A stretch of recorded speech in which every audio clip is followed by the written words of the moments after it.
There is a specific feeling that haunts us when we desire something great. It is the feeling of distance. We look at the life we want, the relationship, the wealth, the health, the freedom, and it feels far away. It feels like a destination on a map that we have not yet reached. It feels like a structure we have not yet built. And because it feels distant, we panic. We look at our hands and see that they are empty. We look at the calendar and see that time is passing, and we conclude that we have work to do. We think we must pick up the bricks and the mortar. We think we must hustle, strive, and manipulate the world to construct this future that does not yet exist. But this is the great deception of the three-dimensional world. This is the lie of linear time. The truth, the profound, terrifying, and liberating truth taught by Neville Goddard is that you are not an architect building a house. You are not a traveler journeying to a distant land. You are a sleeper, awakening to a reality that is already sitting in the room with you. The house is already built. The journey is already over. The version of you who has the love, the money, and the peace is not in the future. She exists right now. She is as real as the version of you listening to this voice. The only difference is that you are not currently looking through her eyes. The title of today's contemplation is Creation is Finished. And if you can truly grasp this, if you can let this sink past your intellect and into your bones, you will never try to manifest anything ever again. You will simply select it. Let us begin with the foundation. Scripture tells us in Ecclesiastes, that which has been is now, and that which is to be has already been, and God requireth that which is past. It tells us in Genesis that on the seventh day God rested because the work was finished. What does this mean psychologically? It means that the universe is not a blank canvas waiting for you to paint on it. It is a completed masterpiece containing every possible variation of paint, every possible scene, every possible outcome. Neville often used the analogy of a film reel. Imagine a movie that is fully edited and sitting in the can. The beginning, the middle, and the end are all present at once on the reel. The hero is in the dungeon in frame 5000, and the hero is on the throne in frame 5000. Both exist simultaneously. When you watch the movie, you experience it in a sequence. You see the dungeon, then the escape, then the throne. But the end did not come into existence when you watched it. It was there the whole time, wound up on the reel, waiting for the light of the projector to shine through it. Your life is that film reel. But here is the twist. You are not just the character in the movie. You are the projectionist, and you are the light. Every possible version of your life already exists in the fourth dimension. There is a version of reality where you made different choices. There is a version where you are alone. There is a version where you are happily married. There is a version where you are bankrupt. There is a version where you are wealthy beyond measure. These are not potential futures. These are solid existing realities in the landscape of eternity. They are finished states. When you desire something, you are not fantasizing about a fiction. You are seeing a glimpse of a reality that already exists. Desire is not lack. Desire is communion. It is your imagination, your inner connection to God, whispering to you, look at this frame of the film. This is yours. This is available. If the thing you wanted did not already exist, you could not want it. You cannot desire what is not there. The very fact that you can imagine it is proof that it is real. So why do we struggle? Why do we feel so exhausted? Because we are trying to create what is already finished. Imagine you walked into a high-end department store. It's filled with beautiful clothing. Every size, every color, every style is hanging on the racks. You want a red dress. Do you walk into the store with a sewing machine, a bolt of fabric, and a needle and start stitching together the dress in the middle of the aisle? Do you sweat and cry and beg the store manager to help you manifest the dress? No, that would be insanity. The dress is already there. It was finished before you walked in. Your job is not to manufacture the dress. Your job is to select it, to find it, to take it off the rack, put it on, and walk out wearing it. Manifesting is not manufacturing, it is selection. But most of us spend our lives sitting on the floor of the department store, crying over a pile of thread, trying to stitch together a life, unaware that the finished product is right hanging behind our heads. You have been trying to force the world to change. You have been trying to force people to love you, force money to come, force your body to heal. You are acting as if the solution doesn't exist yet, and you have to make it happen. And this effort implies that you do not believe it is finished. If you truly knew that the version of you who is happily married already exists right now in this very moment, waiting for you to slip into her skin, would you be anxious? Would you be checking your phone? Would you be plotting how to get a text back? No, you would be calm. You would be confident. You would realize that the only distance between you and her is a shift in attention. This brings us to the concept of states. Neville taught that we are all travelers moving through infinite states of consciousness.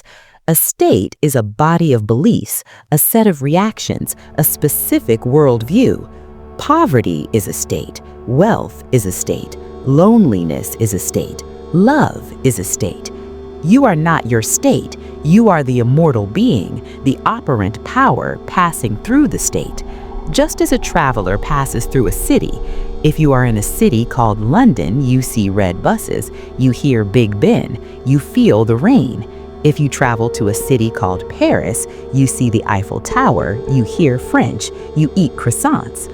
London did not disappear just because you left. It is still there, but you are no longer activating it. You are no longer conscious of it. Right now, you may be residing in a city called Unwanted. In this city, the streets are paved with rejection, the buildings are built of insecurity, the people you meet confirm that you are not enough. You hate this city, you want to leave. But instead of traveling to the new city, you try to rebuild this one. You try to paint the buildings, you try to change the street signs, you try to fix the unwanted state. You cannot fix a state. A state is complete, it is finished. The state of unwanted will always be the state of unwanted. It was created that way. It creates that specific reflection. To change your life, you do not fix the state, you move. You pack your bags, your attention, your focus, your feeling, and you move your residence to the city called Chosen. In the city of Chosen, the architecture is different. The air smells different. In this state, love is natural.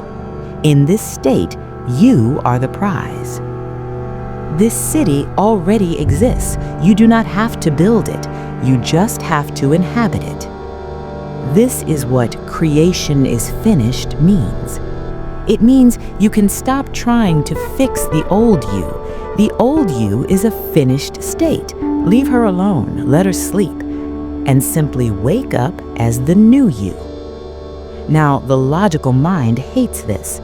The logical mind says, but look at the facts. Look at my bank account. Look at the empty side of the bed. These are real. I can't just ignore them. But I tell you, the facts of today are just the dead memories of the state you occupied yesterday. The world you see with your eyes is an echo. Have you ever looked at a star? Science tells us that the light from that star took millions of years to reach us. The star might not even be there anymore. You are looking at the past. It is the same with your 3D reality. Your bank account, your relationship status, your body, these are the light from the star of your past consciousness. They are the footprint of where you used to live. When you react to them, you are reacting to a ghost. And when you fight them, you are fighting a shadow. You cannot change the shadow by fighting it. You change the shadow by moving the object that casts it. And the object is your awareness. So how do we awaken to the finished creation? How do we move from the state of lack to the state of having without lifting a finger in the physical world? We use the tool that God gave us to travel through dimensions, imagination. But we must use it correctly. Most people use imagination as a temporary escape.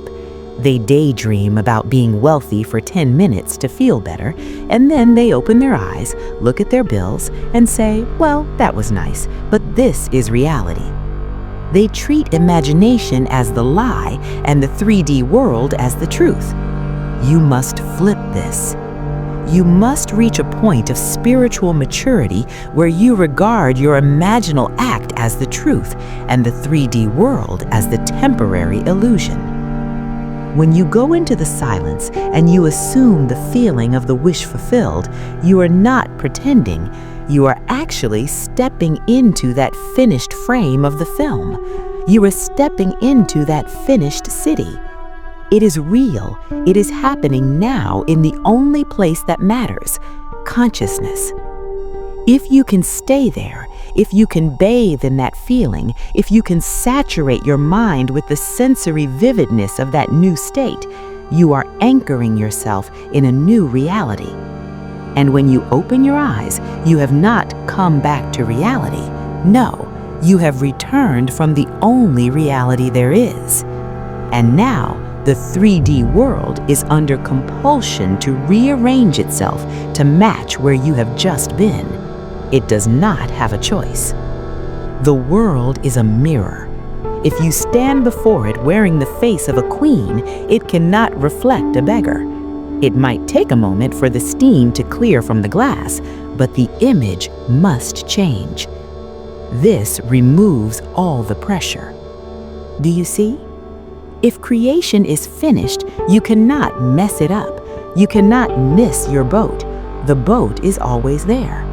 You cannot lose your blessing. The blessing is a permanent fixture in the universe. You are just tuning the radio.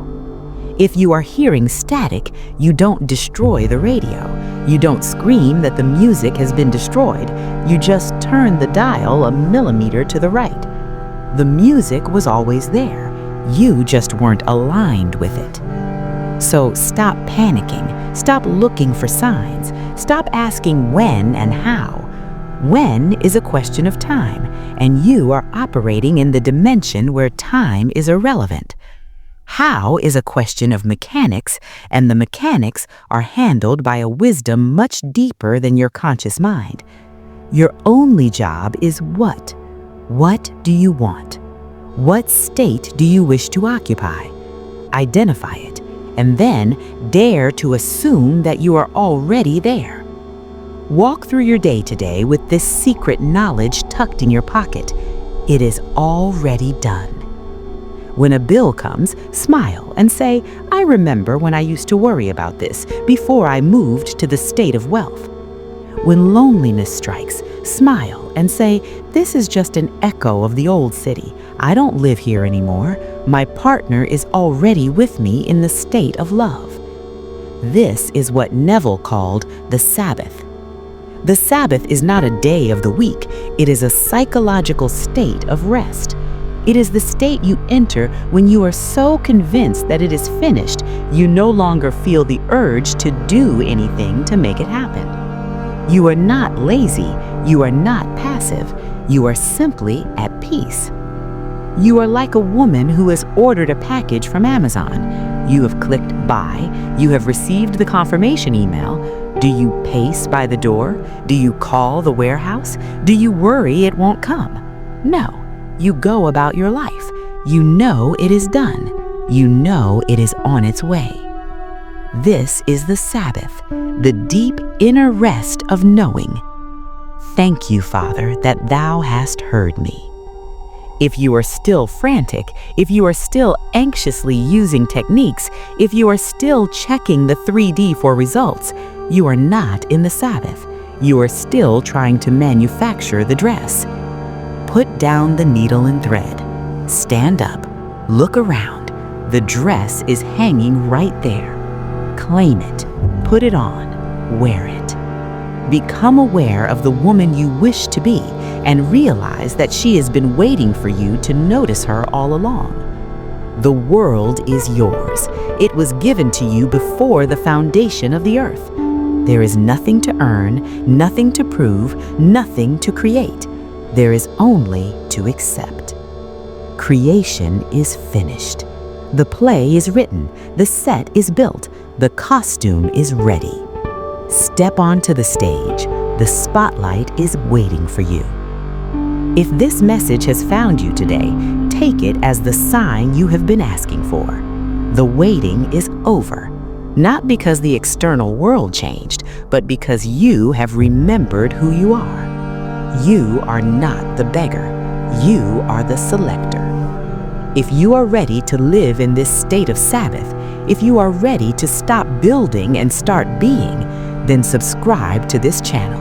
Join us in this sanctuary of deep truth. We are the women who have put down our tools. We are the women who have stopped struggling. We are the women who have awakened to the finished kingdom. Turn on the notification bell. Let it be a bell that wakes you from the dream of lack and calls you back to the reality of abundance. It is done. It is finished. And it is very, very good. I am she who assumes, and so are you.